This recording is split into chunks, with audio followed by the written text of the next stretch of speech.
My unfaithful wife declared an open marriage and humiliated me in front of our children. I asked for a DNA test, and, after my revenge, she lost her lover and her life. My name is Daniel. I am 45 years old. I am an automation engineer and the father of 3 incredible children, Leo, 16, Maya, 14, and Nico, 12. For almost 2 decades, I was married to Lana, 42, a charismatic, witty woman and, as I discovered too late, skilled at hiding secrets. I have always been the type of man who puts family first. That idea of the protector of the home. It was me. I worked, I took care of the house, I made sure to have family dinners on Sundays, and I carefully organized the children's birthdays. But none of that seemed to matter the moment she called me for a mature conversation.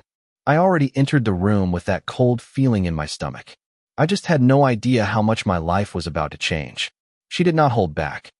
She said, with a calmness that made me feel sick, that she had been in a relationship for a year with a man named Vince, a widower who, according to her, ignited a latent flame. With a smile that seemed rehearsed, she said she still loved me, but that she needed to explore love in its freest form. And, as if the emotional slap was not enough, she had the audacity to do it in front of our children. With her eyes fixed on the 3 of them, she said, "Dad will have to accept the new times. We can be a modern family." I stood there motionless, feeling the world shatter like broken glass. The silence of the children was the most deafening sound of my life. Leo stood still, looking at the floor with his jaw clenched. Maya's eyes widened as if she were trying to wake up from a nightmare. Nico, my little Nico, just asked in a low voice if Vince was going to live with us now.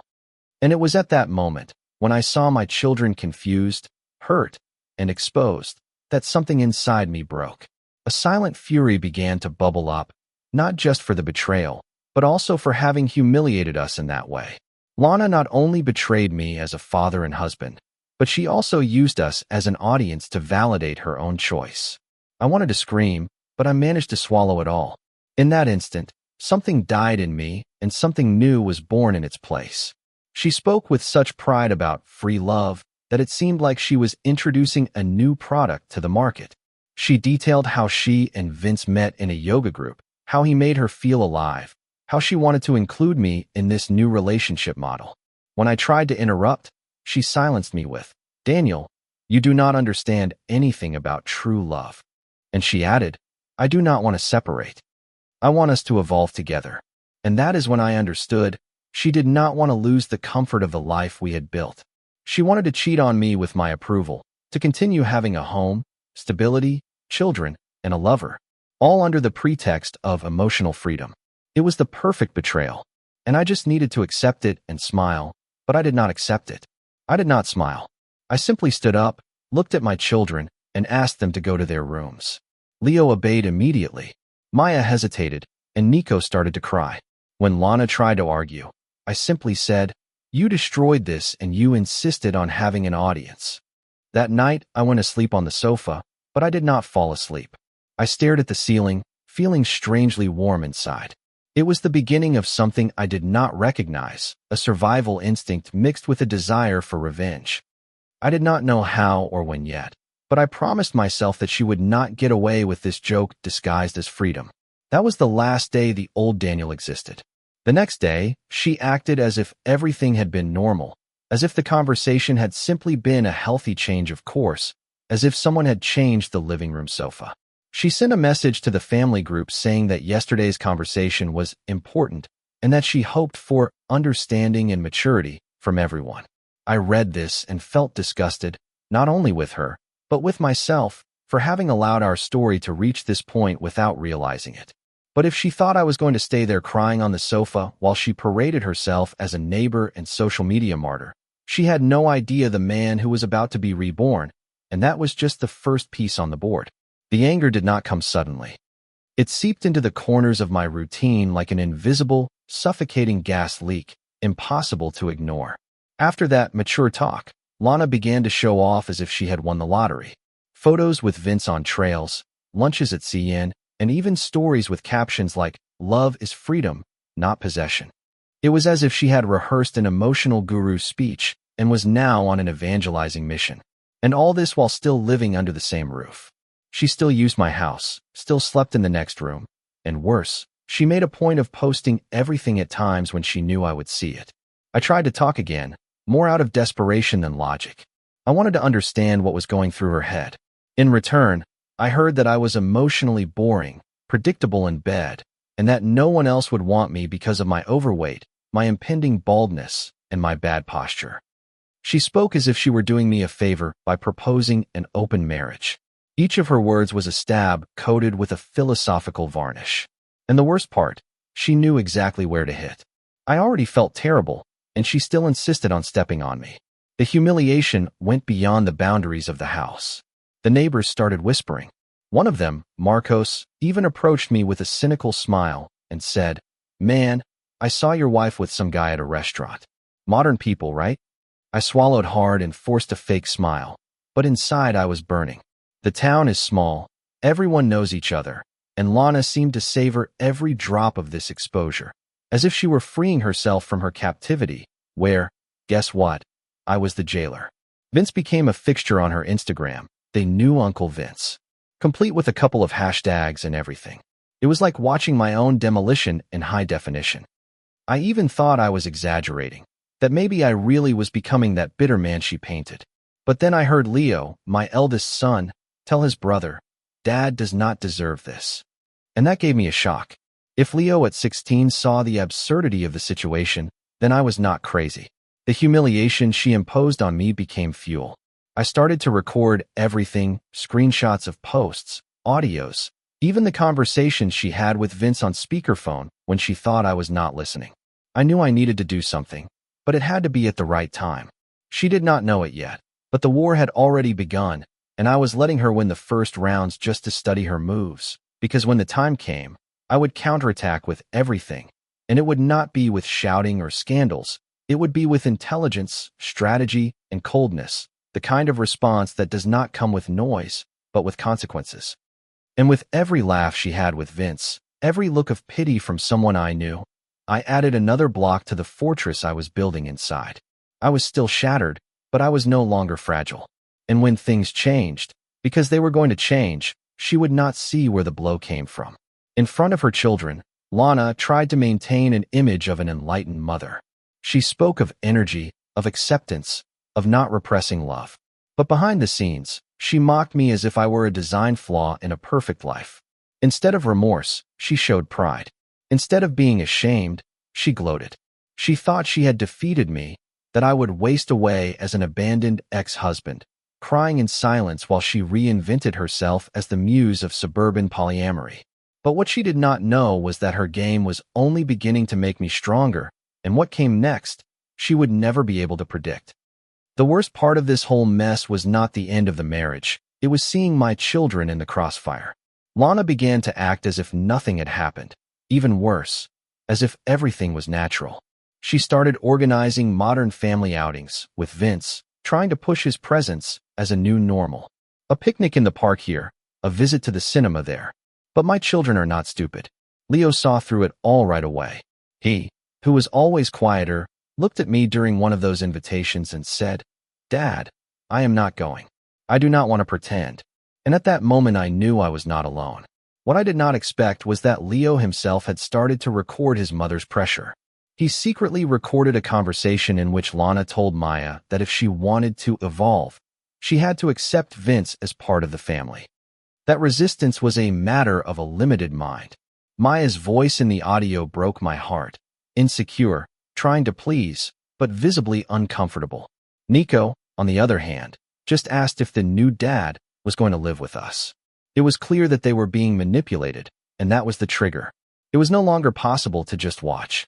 It was time to act and protect my children no matter what. I contacted a lawyer friend who recommended a firm specializing in custody cases. The situation was delicate, but with the audios in hand, we had a real chance. We filed an emergency request alleging parental alienation and psychological manipulation. The judge, to my surprise, not only accepted it, but also scheduled a quick hearing. When I heard the preliminary decision granting me temporary custody, it was like breathing again after weeks of suffocation.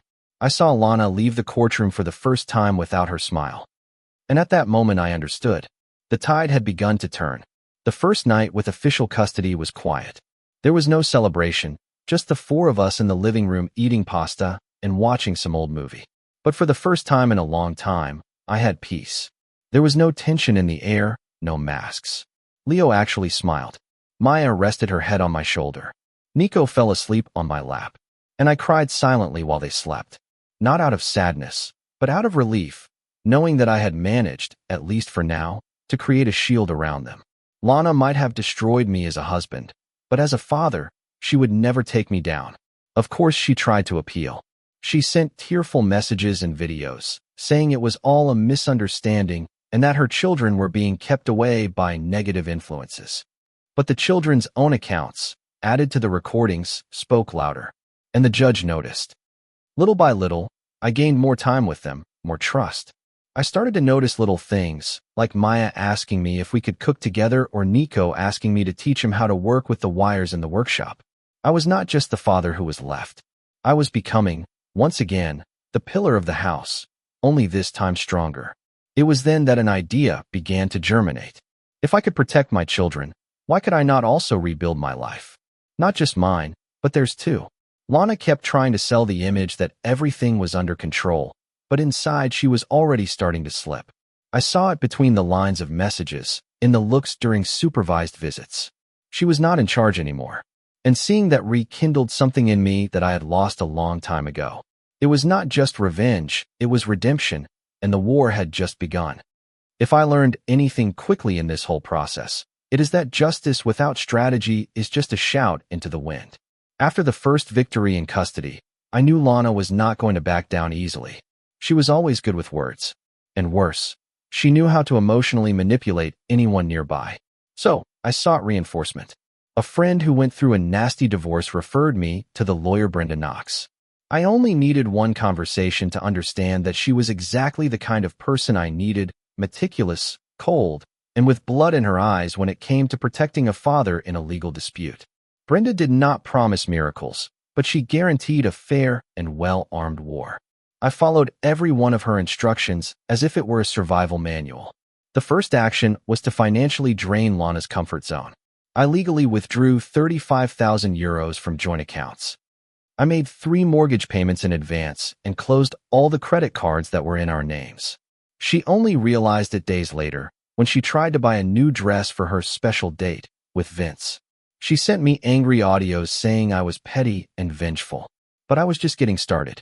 I created new accounts in my name, separated all the children's expenses, and formalized everything in the process with receipts, statements, and dates.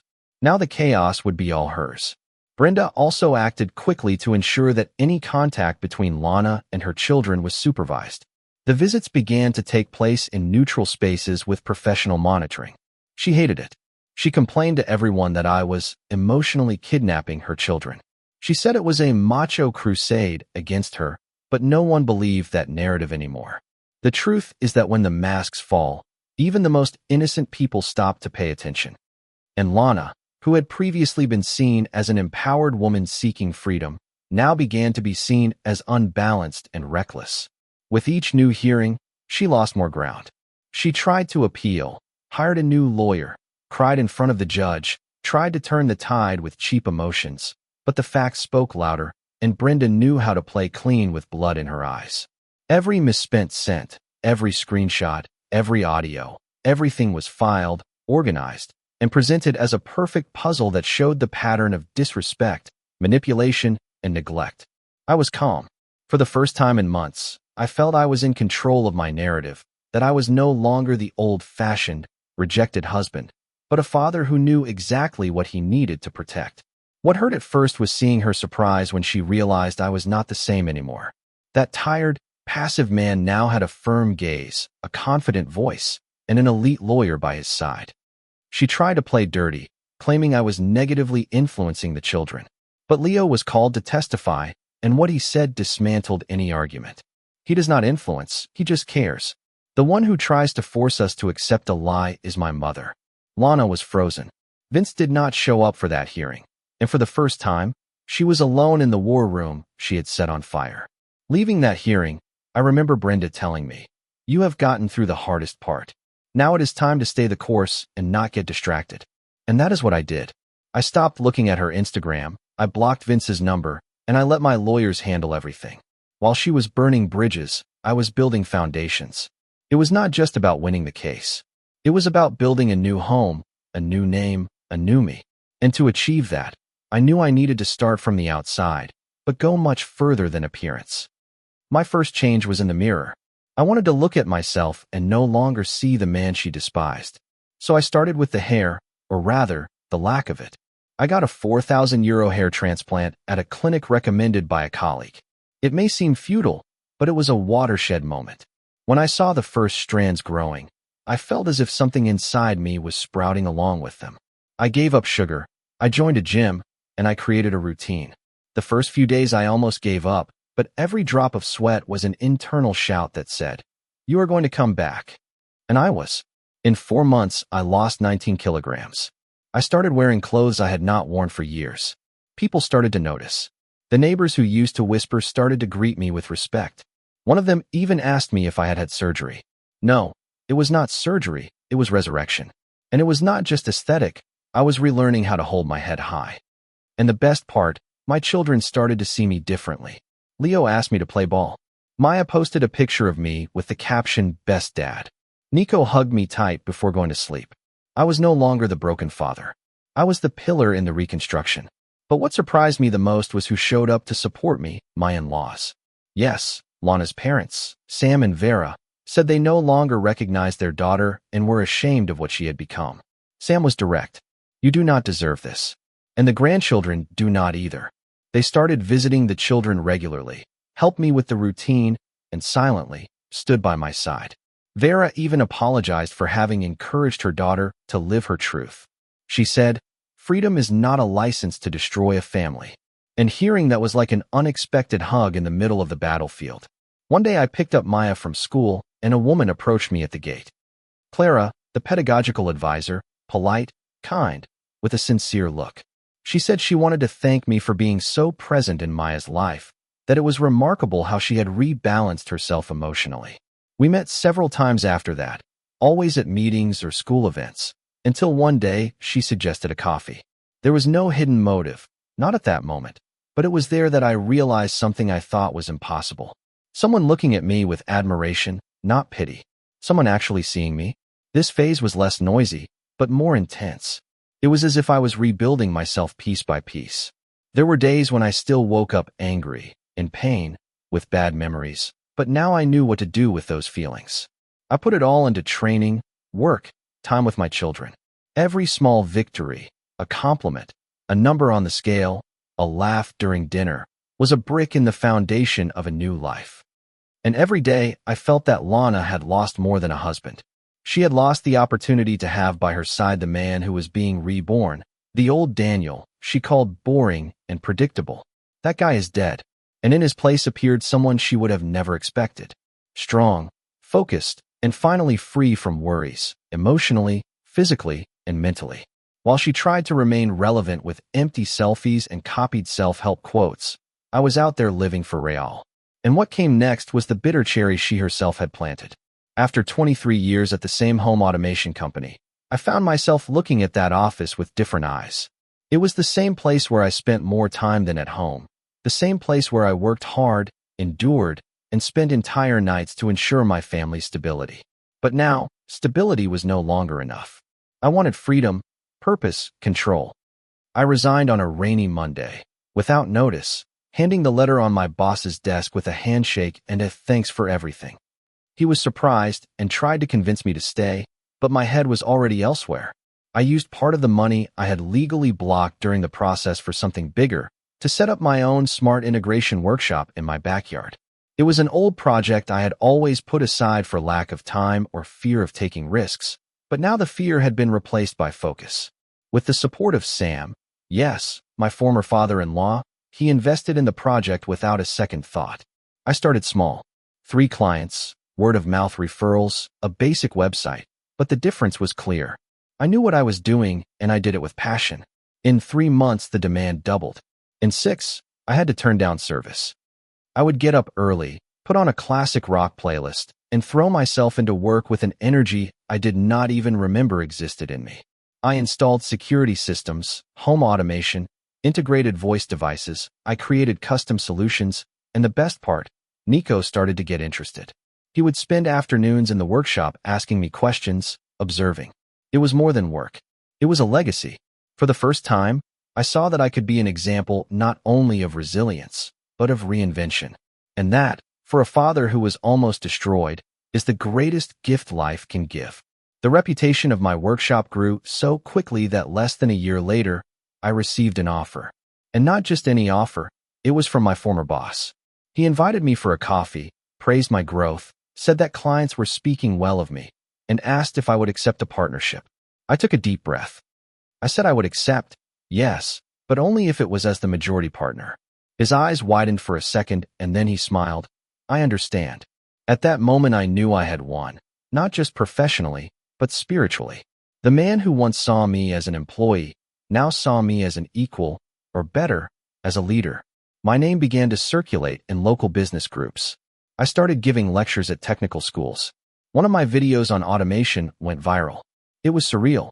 I, the traded husband, was now a reference in what I did, and all without having to take revenge with shouting or scandals. My revenge was silent, effective, and real. While Lana posted empty motivational phrases, I got results. I lived real moments and built a new story with my own hands. That backyard became my temple. Every installed cable was a scar overcome, and as my career took off, something even stronger grew inside me. The certainty that no matter how much she had tried to destroy me, all she did was accelerate my evolution. If she had known the man I would become, maybe she would have tried to keep me close, but then I would not be who I am today. And what came next only showed that there was still a lot of dust to be kicked up. Part of the plea agreement involved mandatory marriage therapy sessions before the divorce was finalized. At first I found it useless. What could I resolve with a woman who had already exposed, betrayed, and made a clown of me in a public square? But the judge was clear. If I wanted to maintain the favorable decisions, I had to comply with every requirement without leaving any room for error. And so I met the therapist, a woman with a soft voice, but with a gaze that pierced you like a scalpel. In the first session she warned, "No one leaves here unscathed." And they did not. Lana arrived with the same air of spiritual superiority as always. She spoke of energy, of cycles, of reconnection, and listened to everything with clinical patience until, in the third session, she dropped a bomb. "Lana, would you accept it if Daniel also had a lover while you were still married?" The room was silent. She was stuck. She tried to stall. She said it would be a lack of respect because he does not have the same level of emotional awareness as I do, and raised an eyebrow. So, freedom is only valid when it comes from you. Silence. For the first time, Lana broke down, and I saw it. I saw the theater crumble piece by piece. The following sessions were uncomfortable, intense, and at times absurdly revealing. Lana began to admit that she was not happy with herself, that she felt erased, irrelevant, frustrated, and she projected all of this onto me. She said that when Vince appeared, she felt wanted, alive, but also guilty. And instead of dealing with that guilt, she tried to convince me that the problem was mine, that if I had been more open, more modern, everything would have been different. And listened to everything, took notes, and then said something I will never forget. Emotional responsibility is not optional, it is maturity. There was one session where I cried, not out of pain, but out of exhaustion. I talked about what it was like to hear from my own wife that I was predictable and disposable. I said that it was not just the betrayal that hurt, but that she had exposed it in front of our children. And looked at Lana and asked, "Do you have any idea what this humiliation did to your children?" Lana lowered her eyes. For the first time, she did not try to justify it. She did not talk about chakras or evolution. She just remained silent, and in that silence I understood. She knew. She always knew. She just did not care, and now she was being forced to look at herself in the mirror. Still, I no longer felt angry. I felt pity. The woman in front of me was not the same one I had married. She was a distorted reflection of someone who got lost trying to be free, but ended up becoming a prisoner of her own escape. And that gave me peace because I no longer needed revenge. I was already free. I was free from her chaos, from the emotional confusion she tried to sell as enlightenment. The divorce was not going to be just the end of a marriage. It was going to be the milestone of liberation, not for ego, but for dignity. When I left the last session, Anne looked at me and said, "You rebuilt your life from the rubble of what she tried to destroy. That is strength." And that stuck with me. I no longer needed to prove anything, just to live. But there was still one last open wound, and it was about to be exposed. Because some intuitions we try to bury until the instinct screams so loudly that you can no longer ignore it. For years I ignored the comments. Does not Nico look a lot like Gustavo, do not you think? Gustavo was an old university friend of Lana's. Those comments came in a joking tone, almost always followed by an uncomfortable laugh, but they did not faze me. I trusted her. I have never been the paranoid type.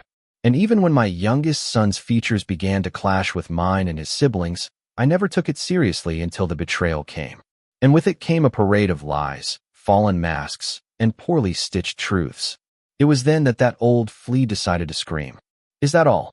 For the first time I listened, I did the test on my own without telling anyone. I collected the material discreetly and sent it to the lab with another name on the request, just to ensure anonymity. And during the days of waiting, I began to remember small details from the past, that inexplicable trip with Lana, the innocent conversations with Gustavo on social media, and even the fact that he disappeared from her life out of nowhere. When the results arrived, I did not have to read them twice. Nico was not mine, and the biological father was, yes, that friend from university. The ground opened up, but unlike what many would do, I did not explode. I became silent. I did not tell my children, I did not tell my lawyers, and above all, I did not tell her parents, at least not yet. I arranged a meeting with Lana at a discreet cafe and went straight to the point. I handed her the copy of the test and said, "Now I understand everything, and I will tell you this only once. If you keep trying to interfere in my life, in my children's lives, or continue with this victim role, I will tell your parents." With the date, the name, and the signed test. She turned pale. She tried to say something, but no sound came out. For the first time, I saw real fear in her eyes. She knew what that would mean. Her parents, who were already disappointed by the current betrayal, would never forgive an old infidelity hidden for more than a decade, especially with a child involved. She knew this would destroy any remaining emotional support she had. I, on the other hand, did not want a scandal. I did not want to tarnish the image of Nico, who was and always will be my son at heart. The only thing I wanted was peace, and this test was my silent path to achieve it. After that, she stopped. She disappeared from social media for a while. She stopped trying to manipulate her children, did not show up at schools, did not even try to contact them through emotional messages. It was as if she had finally understood that I was no longer the same, that the silent man from before was now an arsenal ready to detonate everything, but who out of dignity chose not to. It was a cold, discreet, but definitive victory. I never needed to use that bomb. It was enough to show that I had it. The weight of carrying the truth alone was her punishment. I moved on with my children, with my new life, with my restored self-esteem. And she, well, she sank into her own silence. Because some truths, when revealed, do not scream, they corrode. And that was the last time she tried to hurt me. Vince, the lover who supposedly lit a new flame in Lana, disappeared from her life as soon as he realized the mess he had gotten into. The truth is, he never wanted commitment. He wanted temporary excitement, an available woman, and a convenient story. He completely disappeared. He blocked Lana from everything, changed his number, and moved on with his life, probably looking for another spiritual adventure. And she, who believed she had found a soulmate, was left alone and without answers. 3 years have passed since that hurricane. Today I wake up next to Clara. Yes, Maya's school counselor. Life has these ironies. Those who came as support became a foundation. Clara has a tranquility that balances me, a firmness that inspires me. She did not need to heal me. All she had to do was truly see me. Leo calls her my favorite stepmom. Maya sees her as a friend, and Nico, well, Nico hugs her with a sincere smile every time he comes home from school. She never tried to take anyone's place. She simply added to it, and that made all the difference. My company has prospered more than I ever dreamed. The backyard project became a benchmark in the smart automation sector in the region. I hired people, I opened a branch. I started giving workshops. The partnership with my former boss brought me capital and respect, and most importantly, freedom. I am no longer just a technician. I am a businessman, a present father, a complete man. My days are not perfect, but they are mine. And that is a kind of peace that cannot be bought. Lana. Well, after the breakup with Vince, the legal exposure, and the veiled threat I made about the DNA, she slowly faded away. She tried to regain her image as a strong woman, but without support, without a narrative, and without the shine of manipulation, she was left empty. She moved cities twice, quit her jobs, and disappeared from her children's lives. They themselves did not seek her out anymore. Leo was the first to say, "Dad, I prefer a sincere absence to a toxic presence." Harsh, but true, and I respected that. I received the news of her death through a cold call. Accidental overdose, they said. She was alone in a small apartment, without friends, without family. It was a shock, not because of the loss, but because of the confirmation of what was already visible. She had lost herself forever. The children reacted with more maturity than I expected. They cried, of course, but not for who she was, for who she could have been, and that hurt more than any scream. It was the grief for a what if, not for a what was. And even I felt it, but not out of nostalgia, out of compassion. Some would call it divine justice, others karma. I simply call it a consequence. Lana made choices, and each one dug her own hole deeper. I did not need to push, I just stopped getting close. My revenge was to live well, to love again, to rebuild everything she tried to destroy, and to go beyond. Anyone who sees me today has no idea where I come from. And those who knew the story cannot believe all this happened, but it did, and it transformed me. In the end, the greatest victory was to resist, to have gotten up, to have loved my children more than I hated the woman who betrayed me.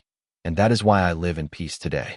But sometimes I wonder, was I cruel to keep the DNA a secret?